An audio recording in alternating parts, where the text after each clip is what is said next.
Good evening, dear viewers. Welcome to English News Bulletin here on Rwanda Television. We believe you had a good day. Now let's kick off with the headlines. The Minister of Foreign Affairs and International Cooperation, Ambassador Olivier Nduhungirehe, has expressed concern over the international community's ongoing disregard of the persistent insecurity in the region. Foreign investors commend Rwanda's investor-friendly environment as the government targets raising investment to 32.1% of the GDP by 2029.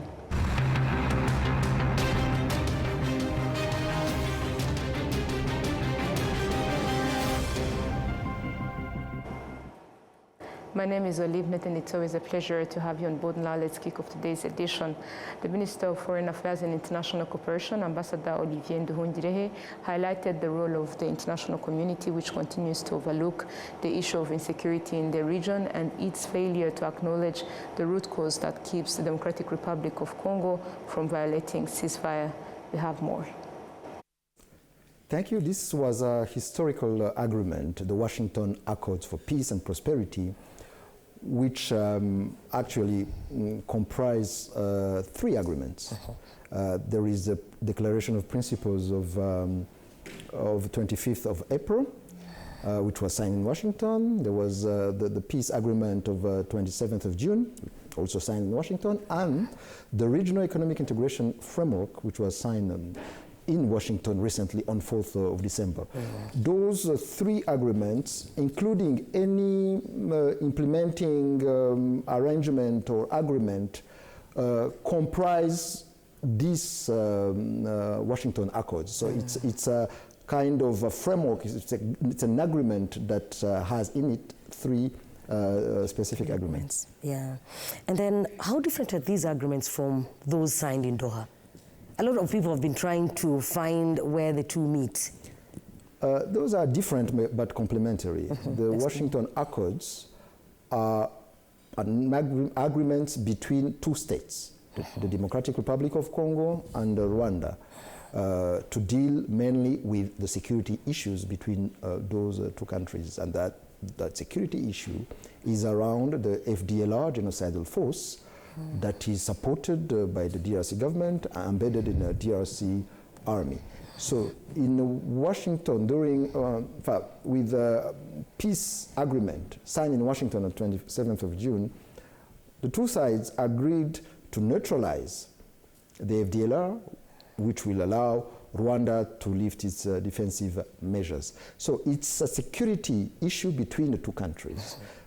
But then there is another aspect beyond the security aspect, the political aspect that we committed to in Washington is to support what you're talking about, the Doha process, meaning the agreement or the discussions between the government of DRC and the AFC M23, which is a Congolese movement that is representing or defending a Congolese community. So the Doha process is between Congolese. So the Doha process is not about the two states? It's between Congolese. The government and the Congolese AFC movement. While the Washington Accords for Peace and Prosperity are an agreement between two states. But in any case, those two agreements are complementary. So to reach sustainable peace in Congo and the region would require to implement the Washington Accords, but also to implement the Doha Agreement. And for us, in our perspective, we even believe that to solve this issue once and for all, there will also need to be a third step, which is a national dialogue in Congo, because there is a process that was initiated by the Catholic bishops in Congo, supported by the former president of the DRC, but also the candidates in past presidential elections, which will enable Congo to solve the endemic issue they have, the structural issue they have of lack of governance and corruption, and help in solving the regional issue. Because we are talking about a movement, which is the AFC M23. Yes. But in Eastern DRC, there are more than 250 movement. So there is a more structural issue to discuss and resolve in Congo, on top of the Doha Agreement and the Washington Agreement. Yeah, for the longest time, many assumed that Rwanda invited Doha and Washington into this, until recently when President Kagame said that it was actually an initiative of the DRC. Why do you think people assumed automatically that it would be Rwanda's initiative? People assume a lot of things about Rwanda, which are not true. You would recall the past agreements, the African processes. There was the Nairobi process and the Rwanda process. People should know the truth about those processes. The Nairobi process, which was an EAC-led process, a dialogue, an inter-Congolese dialogue between the government and Congolese movements. This process had two aspects. There was a political aspect and a military aspect. For the political aspect, it was the dialogue in Nairobi. And what happened is that after 2 rounds of negotiations, President Tshisekedi decided to expel the M23 from the dialogue. For the military aspect, there was a ceasefire which was actually implemented on the ground from March to September 2023. And there was an EAC force, ECRAF, East African Community Regional Force, that was deployed on the ground with the Kenyan contingents and also contingents from South Sudan and Burundi. This ceasefire was working to the extent that the AFC M23 had relinquished 80% of the territories it was holding, relinquished to this force, to this ECRAF. But what happened is that President Tshisekedi again was not happy about this force and then decided single-handedly to expel that force. So he expelled the M23 from the dialogue, he expelled the East African Regional Force. So he himself killed the Nairobi process. Then there is a Rwanda process. We had agreed, I spent many days in Rwanda last year. We had agreed on almost everything. Actually, the CONOPS we are talking about, the concept of operation to neutralize the FDLR and lift Rwanda's defensive measures, was already agreed in Rwanda by the minister, first of all by the military officers and then by the ministers on 25th of November. Then there was only one issue that was remaining, which was the commitment by the DRC to engage into direct talks with the M23. Because this was in the question of the M23 was even in the draft that was presented by Angola. Then what happened is that on 14th of December, the ministers met in Rwanda to discuss about that. We spent 9 hours. And then the DRC government categorically refused to dialogue or to commit to dialogue with the AFC M23. Then, since we couldn't agree on that, the summit of the following day on 15th of December could not take place. But you have heard the DRC turning things around, saying that President Kagame didn't show up. No, he didn't show up because there was nothing to sign. And that was like the last stretch. As I say, it was the final lap. We had agreed on everything except on that point. Just a commitment. It was not even solving the M23 question in the Doha process, in the Rwanda process, sorry. But it was just a commitment. To it. Yes. But then, you remember in March, that did happen. The meeting that took place in Doha on 18th of March between President Kagame and President Tshisekedi and the Emir of Qatar. So it's President Tshisekedi who asked for that meeting to happen. For that meeting to happen, and then this meeting triggered a series of meetings, be it on a bilateral issue, which later on moved to Washington, and then on the internal issue between AFC M23 and the government. Then the government of Congo, which had made the Rwanda process collapse, eventually accepted to negotiate with the AFC M23 in Doha. So, and then for Washington, what happened is that President Tshisekedi had at the election of Donald Trump, he approached the US administration selling almost all his minerals with a hope to get the support of the US in attacking the AFCM-23 and actually also attacking Rwanda. But the US government adopted a rational position, which is to have the two parties discussing and agreeing on a peace agreement and also on an economic agreement. So you're insinuating that when he went there, he didn't expect things to turn out this way? Exactly. He didn't expect the involvement of Rwanda. So it's President Tshisekedi who, I would say, killed the Nairobi and Rwanda processes, and then who went to Washington and Doha to seek an agreement with Rwanda and AFCM-23. Yes. Now, talking about President Tshisekedi, on returning from Washington, 8th of December, there was a public address, and he said that Rwanda is already violating the Washington Accords. Were you surprised by that? You know, you guys had been there, you have signed, sat next to each other, then he comes back and lays these allegations at your feet, points the fingers at you. Were you surprised by the accusations, and how did you interpret that statement that went viral? Frankly speaking, I was not surprised. I would recall that President Tshisekedi had, in 2023, promised to bomb Kigali without setting foot on the ground. He promised to help the Rwandan youth overthrowing what he called a diabolical government. And then, even last year in Rwanda, we had signed a ceasefire that went into force on 4th of August, last year in 2024. Then what happened at that time?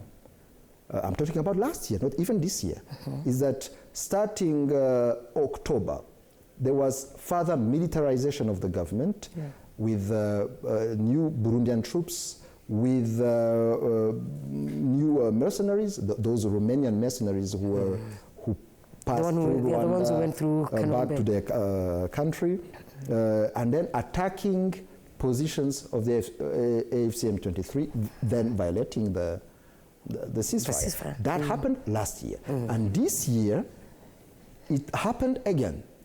Not these last days, but these last weeks and months. After the signing of the Washington peace agreement on 27th of June, there is no single day that we didn't alert the international community, our counterparts, about the daily bombings, the airstrikes by the DRC army through their fighter jets and attack drones against the position of the AFCM-23, which is against the ceasefire, but also against the Banyamulenge communities in South Kivu in a context of rise of hate speech. And then there is an aggravating factor, which is the Burundian forces. There are now close to 20,000 Burundian forces in South Kivu, which have surrounded the Banyamulenge community in Minembwe, preventing them from acceding to the markets, then basically starving them. So this is an issue. We have these two issues of violation of ceasefire by Burundian forces and by the DRC army. So it's strange or cynical to see a president or a government that are violating openly the ceasefire to complain about the violation of ceasefire. I even recall that in one of the meetings of the Joint Security Coordination Mechanism held on 7th of November, the DRC had committed to a moratorium on those airstrikes in exchange to the lifting of some of the Rwanda's defensive measures. This was agreed on but never respected by DRC because the airstrikes continued. So I think we should be rational here. What is a ceasefire? A ceasefire is an agreement between two parties, two warring parties, to silence the guns, not to shoot at each other. There is no ceasefire that should be respected only by one party. So we have a party, the DRC government, that has been bombing the other party, and then the other party has to retaliate. So if we want to achieve peace, we need to ensure that all parties, starting by Kinshasa, abide fully by the ceasefire. So when you agree to these ceasefires and then there's a party that violates them, what are the repercussions in the clauses, in the agreements that you sign? What should be done to that person that violates the ceasefire, for example? Actually, you should ask that question to the international community, to those big powers, to the mediators, because we have alerted them almost on a daily basis. There is no, I didn't read any single statement by the UN Security Council, by the European Union, by any of those powers calling out Kinshasa about the violation of ceasefire. There is none. But now we have, yesterday, there was a declaration of the International Contact Group of Western countries, now falling on Rwanda, all of them all together, and the same 23, without any word on the airstrikes, without any word on the Burundian forces. So it's impossible to have peace or to have a ceasefire implemented if one party can do whatever it wants without being held accountable. So it's the core of the matter that should be addressed.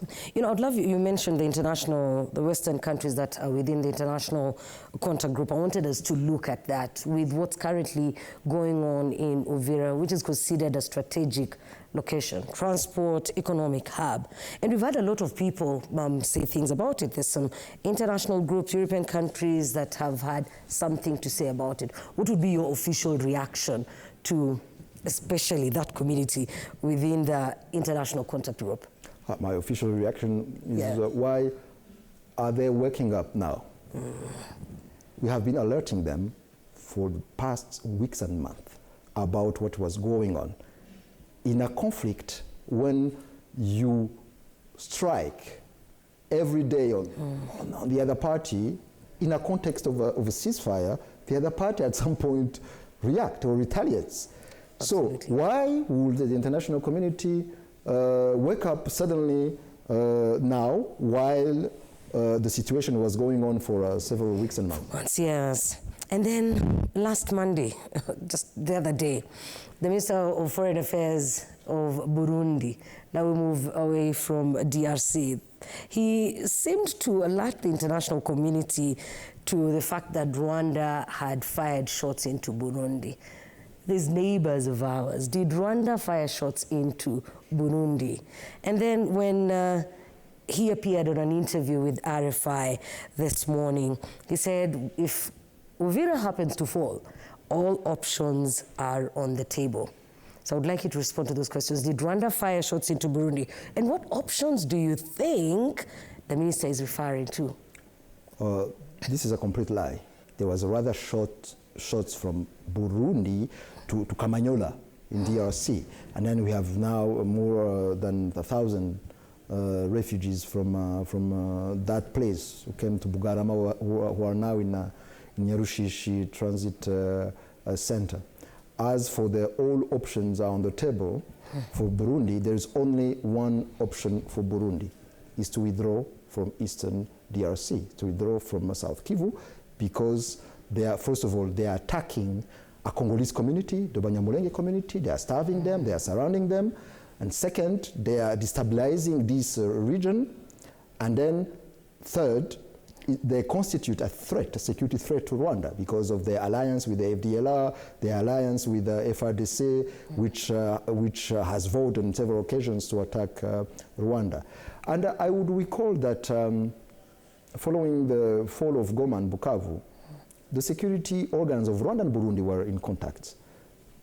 Okay. In March last year, they agreed on certain steps to de-escalate in order to bring peace in the region. But following that, we had interviews of President Ndayishimiye in France 24, in BBC, accusing Rwanda of trying to overthrow the government of Burundi. So I was even surprised. We were all surprised. Our security colleagues informed their counterparts. I informed my then counterpart about the situation, because that was followed by further militarization by the Burundian forces in South Kivu. So Rwanda is ready, as we have said on several occasions, to bring peace and to discuss about the implementation of the ceasefire on the agreement that we have signed. But for that, we need good faith and political will by all parties, especially the DRC government and Burundian government. We cannot live in a fantasy world of just putting everything on Rwanda, on FCM23, while we all know, because it's not only Rwanda, even those Western countries, when we talk to them about those airstrikes, they agree with that. So they know that these strikes are happening, but yet we didn't see any of their statements, public statement, calling President Tshisekedi to respect the ceasefire. As we conclude, when it comes to the processes, the peace processes, there are doubting Thomases. There are those who doubt Rwanda's intentions or they choose to question the process. What are the tangible signs that these processes will lead to lasting peace? And then what are those non-negotiables for Rwanda as we continue on this path? First, we sign the best agreements that you could sign.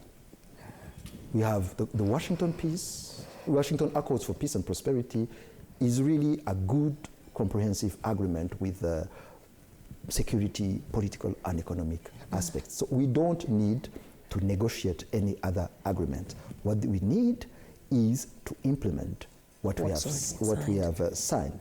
And then for that, I always say that it's about political will and good faith. So what needs to be done is about starting by the ceasefire. But the ceasefire should be respected by Kinshasa. It's as if now Kinshasa can do whatever it wants. Actually, they even said publicly that they want to recapture the territories that they lost, but they need to respect the ceasefire. Nothing can be achieved without that. And then the Burundian forces, which act as a spoiler in the region, should withdraw from South Kivu. So those are things that need to be done. And of course for Rwanda, what matters for us is our security and the security of our people. This is something that we will never negotiate with anyone. So if they want to see if Rwanda is committed to peace, they should test us and implement what they have to do. They should implement the ceasefire, and then they will see if Rwanda behaves or misbehaves. So they judge you based on that. Exactly. So, but for that, the international community needs to put pressure on Kinshasa and Bujumbura in order to ensure that the ceasefire and the peace agreement are fully respected. And you'd say that Rwanda has fully respected every single agreement that you've signed? Anything you've put your finger on, you have respected your end of the bargain? We have done it. And even President Kagame in Washington, at the ceremony to sign the Washington Accords for Peace and Prosperity, said it. He said that Rwanda will never been found wanting or something like that. Yes, he said that. Yes, he said that. Because we respect all the agreements. But sadly, we are used to agreements that we signed. There are many agreements that were signed over the past 25 years. But we are used to the lack of respect and implementation by the DRC side. Yeah. Thank you so much for making time. Glad to have you watch this conversation with the Honorable Minister of Foreign Affairs and Cooperation, Olivier Nduhungirehe. You take care. Now moving ahead to other matters, residents of Rusizi district commend the role of the government in promoting human rights, noting that no citizen is excluded anymore, as was the case in the past. They made these remarks during the celebrations of the International Human Rights Day held in Rusizi district, and during the national celebrations of the International Human Rights Day in Rusizi, the governor of the Western Province, Jean Bosco Ntibitura, emphasized that every person enjoys equal rights to those of others. Although the government has made significant efforts to ensure the continued respect of human rights, the National Commission for Human Rights notes that there are still areas that require strengthened action. The Minister of Justice and Attorney General, Dr. Emmanuel Ugirashebja, urged citizens to refrain from engaging in activities that violate the rights of others, including violence and human trafficking. The 2024-2025 activity report of the National Commission for Human Rights shows that out of 654 cases related to human rights violations that were followed up by the Commission, 575 cases, which is equal to 87.9%, were resolved. 27 cases, which equals to 4.1%, were investigated but remain unresolved, while 52 cases, which is equal to 8%, are still under investigation. To economic matters, foreign investors say they are pleased with their decision to invest in Rwanda, citing the wide range of facilitation measures that enable their business projects to grow successfully. The government of Rwanda aims to increase the investment rate to 32.1% of gross domestic product by 2029. The Dubai Port World Inland Port, known as the Kigali Logistics Platform, handles 45,000 containers annually, carrying goods worth 450 billion Rwandan francs.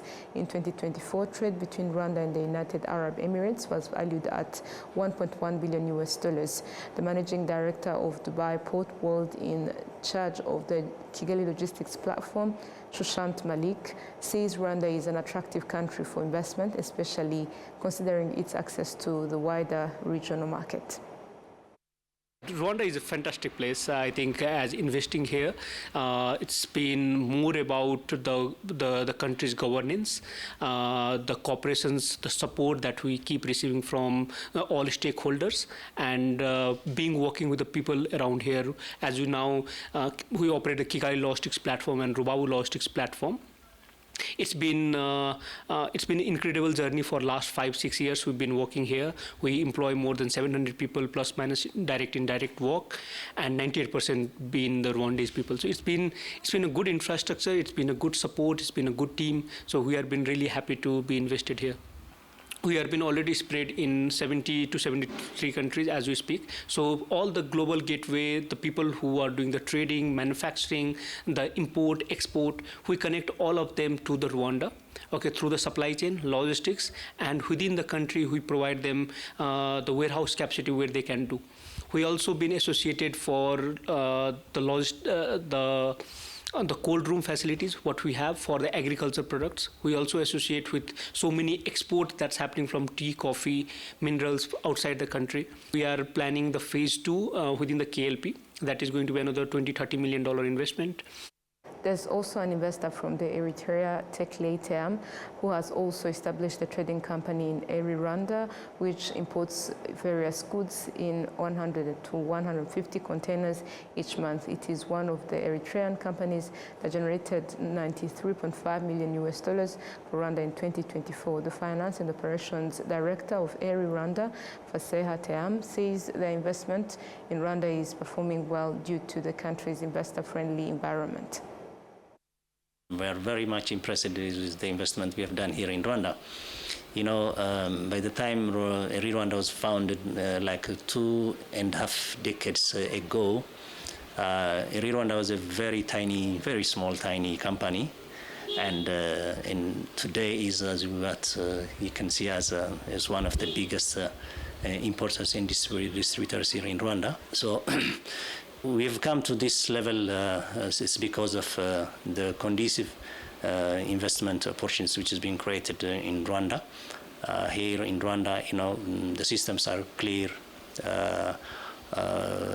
the government is very stable and efficient and ever improving services.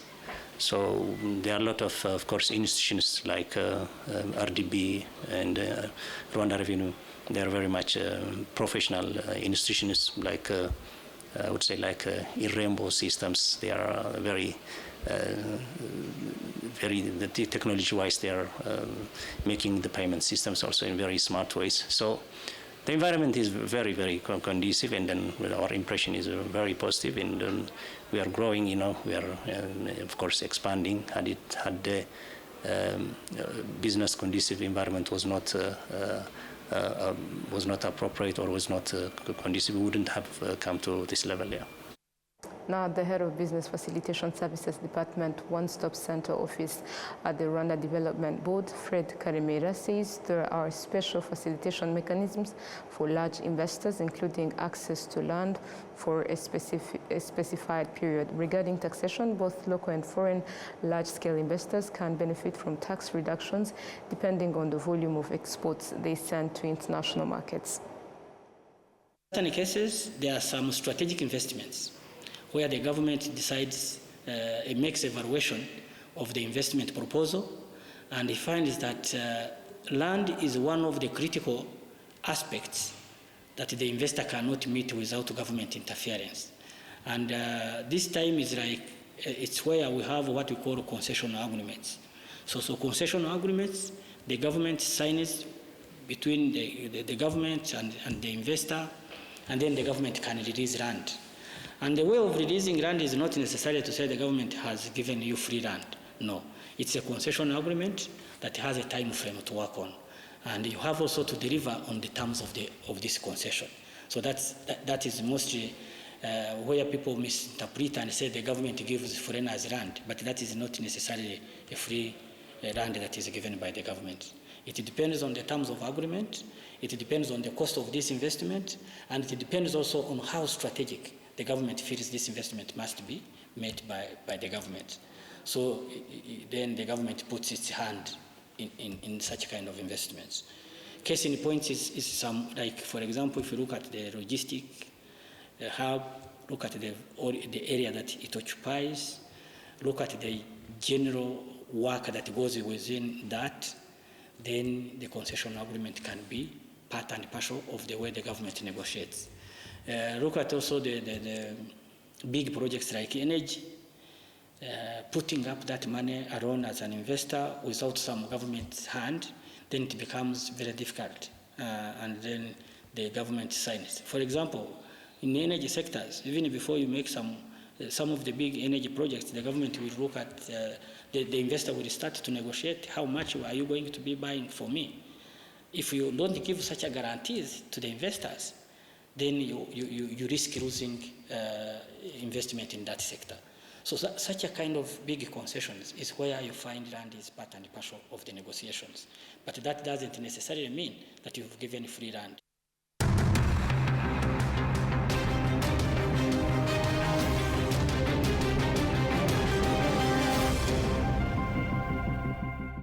This story brings us to the end of tonight's bulletin, but before we leave, a reminder of the top stories that made this edition. The Minister of Foreign Affairs and International Cooperation, Ambassador Olivier Nduhungirehe, has expressed concern over the international community's ongoing disregard of the persistent insecurity in the region. Foreign investors commend Rwanda's investor-friendly environment as the government targets raising investment to 32.1% of GDP by 2029.